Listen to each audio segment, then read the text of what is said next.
Hello, this is Dr. Grande. Today I will analyze the case of Laura Owens. First, I'll look at the background of this case, move to the timeline of the alleged crimes, then offer my analysis. Laura Michelle Owens was born on May 14, 1990, and lived in California. Her father, Ron Owens, worked for over 40 years as a radio host in San Francisco, and her mother, Jan Black, had once been a reporter. Laura became a self-help podcaster and a real estate investor. In 2021, Laura's parents, Ron and Jan, paid $950,000 for a 3,000 square foot house on North 69th Street in Scottsdale, Arizona. Laura moved with them and lived in a small, detached guest house in the backyard.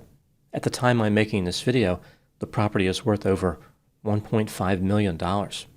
Laura had romantic interactions with various men over the years, which brings me to the timeline of the alleged crimes. In May 2023, Laura Owens contacted a real estate agent in Scottsdale, Arizona named Clayton Ray Eckerd. Clayton is kind of a quasi-celebrity. He was a contestant on the 18th season of the TV show The Bachelorette, where he came in 8th place. In 2022, he was the star of the 26th season of The Bachelor. In the final episode, he selected a woman who rejected him, although later they dated for a few months. The reason that Laura contacted Clayton involved her interest in purchasing real estate investment properties. Somehow, the pair ended up having a sexual encounter. Clayton claimed Laura performed oral sex on him. Nothing else happened. Laura claimed the encounter was more extensive.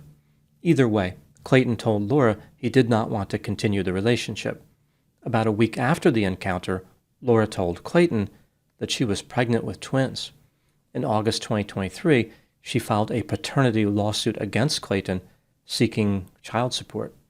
At a trial on June 10, 2024, Laura claimed that she miscarried the twins at some point and was not immediately aware of the pregnancy loss. The judge ruled that Laura knowingly presented a false claim when she stated that she was pregnant. Laura was referred to the Maricopa County Attorney's Office for potential criminal prosecution. On January 29, 2025, the police served a search warrant on the North 69th Street property where Laura lived with her parents. They entered the main house before approaching the guest house, where they asked Laura to exit. From behind a sliding glass door, Laura argued with the police and refused to allow them to enter the guest house, playing a game of peekaboo. She acted like she had no way of knowing if they were really police officers, and she wanted to call her attorney before letting them in. As one officer walked away to retrieve tools to force entry, Laura capitulated. She was taken to the main house, where she continued to be argumentative and dramatic. Laura said, quote, "I have done nothing except get pregnant from the blanking bachelor. I feel like I've gone and killed somebody," unquote. She looked over the search warrant and claimed it did not permit the police to take her mother's cell phone. Laura complained about this for a while and said, "Blank all you guys."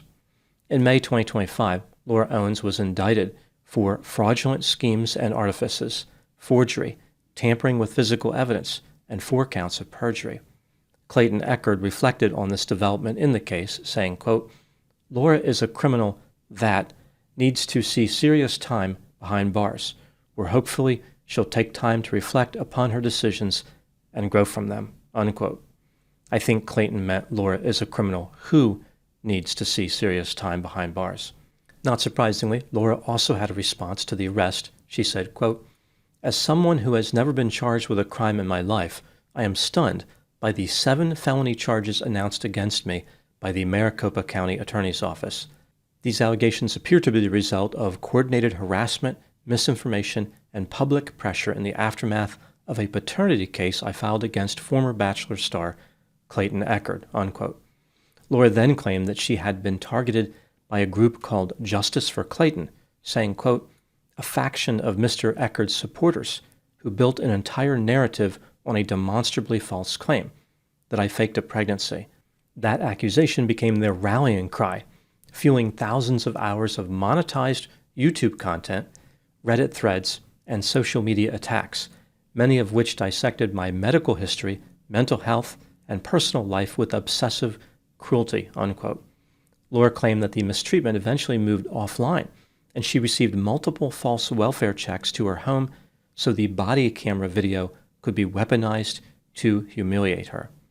If Laura was unhappy by the charges related to her treatment of Clayton, then her mood wasn't going to improve in light of later developments. The authorities identified another victim of a pregnancy scam allegedly perpetrated by Laura. This one occurred prior to her dealings with Clayton. In the summer of 2021, Laura Owens went on 3 dates with a man named Greg Gillespie in Scottsdale, Arizona. Greg decided not to pursue a romantic relationship after he was disturbed by Laura's behavior. After the rejection, Laura told Greg she was pregnant. Just like the case involving Clayton, she indicated she was carrying twins. In August 2021, Laura filed a lawsuit against Greg, alleging that he coerced her into getting an abortion. She was looking for $45,000.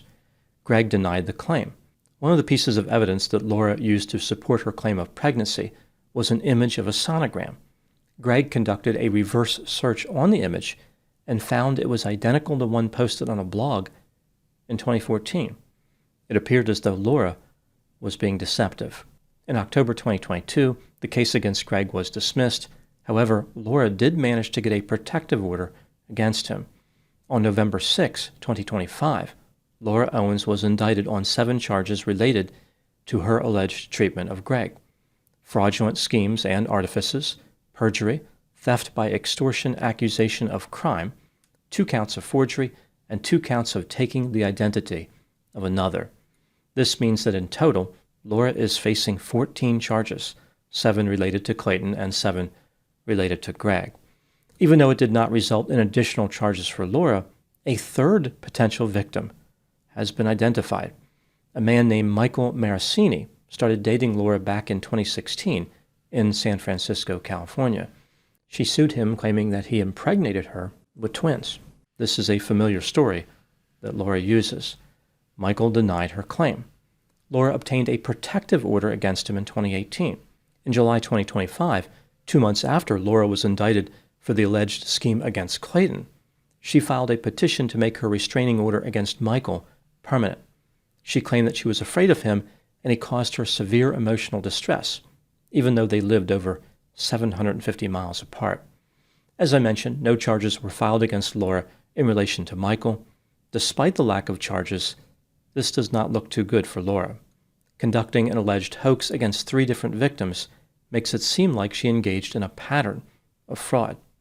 Stunningly, it could be even worse than this for Laura. During an interview, an attorney who represented 2 of the 3 victims indicated there was a 4th victim as well. At the time I'm making this video, Laura Owens is scheduled to go on trial in January 2026 for the charges related to Clayton Eckert. It is not clear when she will face the other charges in the matter related to Greg Gillespie. Now moving to my analysis. Here are my thoughts on a few areas that stood out to me in this case. Item number 1. Based on the various court documents in the cases initiated by Laura, it appears as though she did have sex with Greg and Michael. Therefore, Laura had a better chance of convincing those men that she was actually pregnant. They didn't believe that she was. However, at least in theory, she could have been. With Clayton, it's a different story. He claimed their encounter was restricted to oral sex. Therefore, pregnancy would be a pretty unlikely outcome. If Clayton is telling the truth, and I believe he is, Laura demonstrated incredibly brazen behavior. She knew that Clayton knew she was not pregnant, at least not pregnant by him, yet she still pursued a case against him. Laura should have known that Clayton was going to protest vigorously. She didn't even give herself a chance of deceiving him. Item number 2, Clayton Eckert has been pretty vocal about his dealings with Laura Owens, complaining about her alleged treacherous behavior. Here are a few examples of things he said about her. Laura sent him hundreds of harassing text messages from 13 different phone numbers and 3 different email addresses. After making her claim of pregnancy, she sent him 5 or 6 angry emails per day. One of these emails featured a pregnancy announcement photograph that she planned to post if he did not unblock her on social media. Laura attempted to destroy his reputation and get his real estate license revoked. At one point, she sent him a contract on DocuSign. The contract indicated that if he dated her, she would have an abortion. If he didn't, she would not. Item number 3, what do I think happened in this case? This is just a theory, my opinion. Laura Owens maintains the presumption of innocence. However, I believe that she is guilty beyond a reasonable doubt. It seems pretty clear that she forged medical documents to convince men that she was pregnant. The purpose of her scheme was to coerce them into establishing or continuing a romantic relationship. The fake pregnancies gave her leverage over the men. It tied them to her and came with severe financial penalties for them.